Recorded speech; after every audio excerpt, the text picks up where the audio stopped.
रोज एक नई कहानी देखने के लिए चैनल को सब्सक्राइब करें और बेल आइकन दबाना ना भूलें। अंजलि और काजल दोनों बहनें अपनी विधवा माँ के साथ छोटे से गांव में रहा करती थी।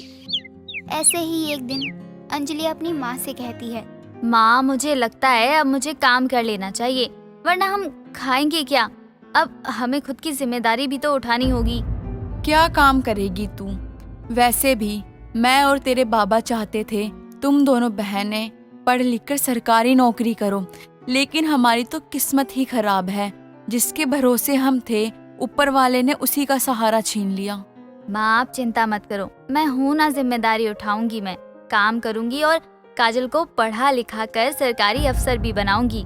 लेकिन उससे एक बार पूछ ले, क्या वो सरकारी नौकरी करेगी या शादी करके अपने ससुराल जाएगी? हर वक्त उसके दिमाग में शादी का भूत नाचते रहता है।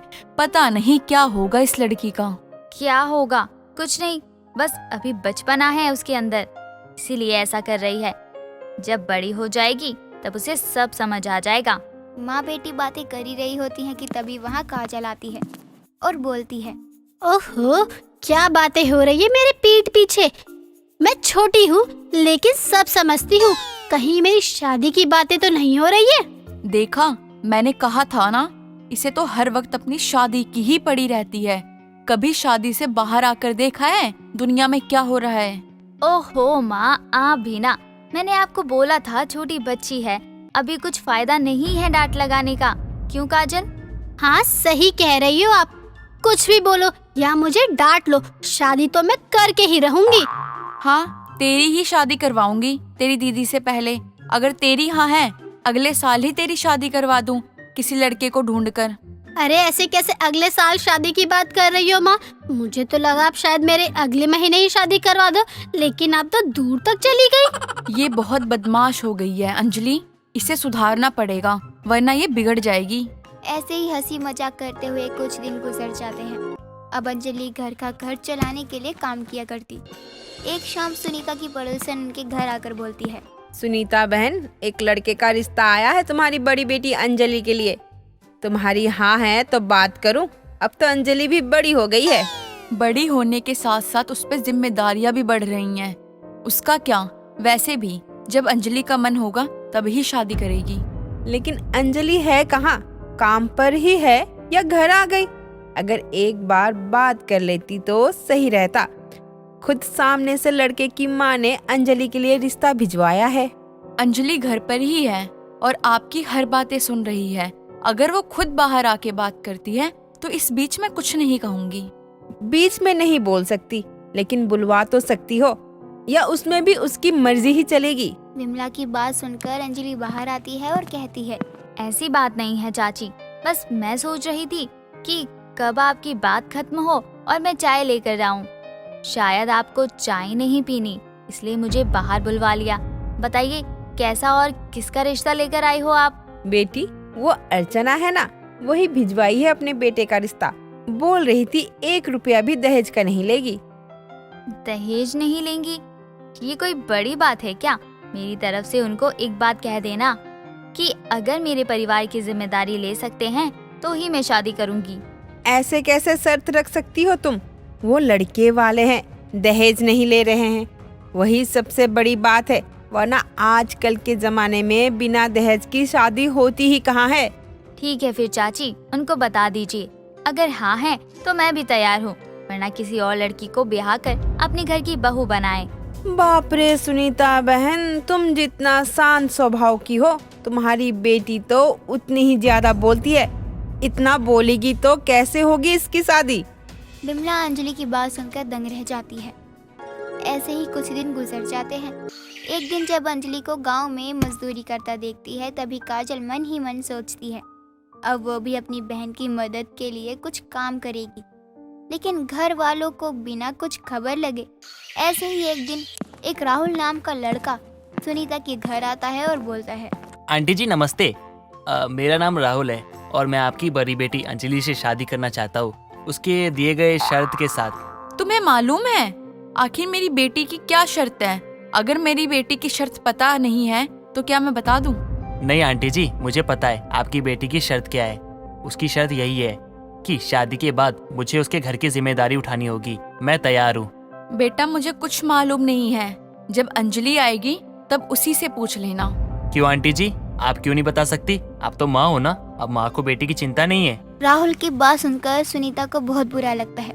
तभी वहाँ काजल आती है और अपनी माँ को इतना परेशान देखकर बोलती है। क्या हुआ माँ, तबीयत तो ठीक है ना आपकी?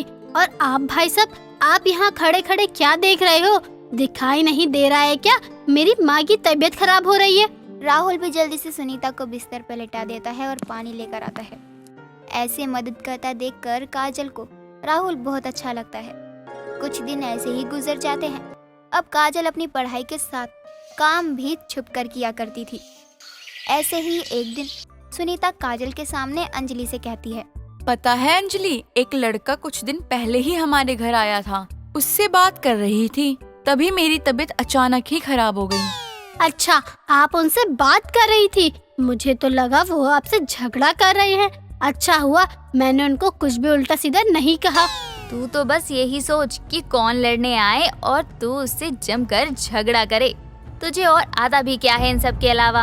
अब तुम दोनों लड़ो मत, मेरी बात सुन लो, आखिर मैं कहना क्या चाहती हूँ। हाँ माँ बोलिए, यही है आपकी लाडली। हर बात के बीच में इसे अपनी बात रखनी ही रहती है। आप बोलो, आपको क्या कहना है?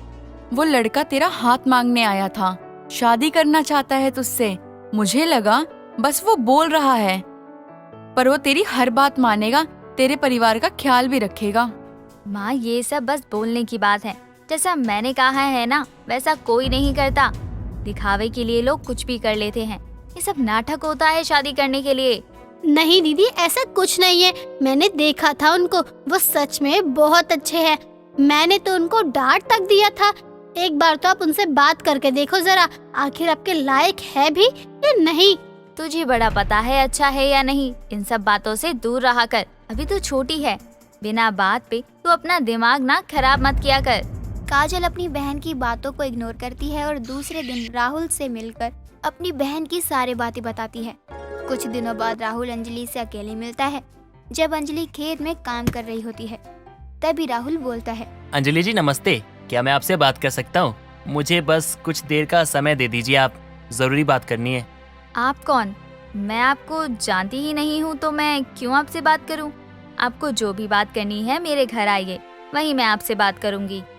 मैं आपके ना सारे शर्त को मानने के लिए तैयार हूँ और मैं आपके परिवार का पूरा ध्यान रखूंगा और आपके परिवार को अपना भी समझूंगा। क्या आप मेरे परिवार वालों को अपना मान पाओगी? बोलना क्या चाहते हो साफ साफ बोलो। और ये क्या मेरा परिवार तुम्हारा परिवार बोल रहे हो? जो भी बात है सीधे सीधे बताओ।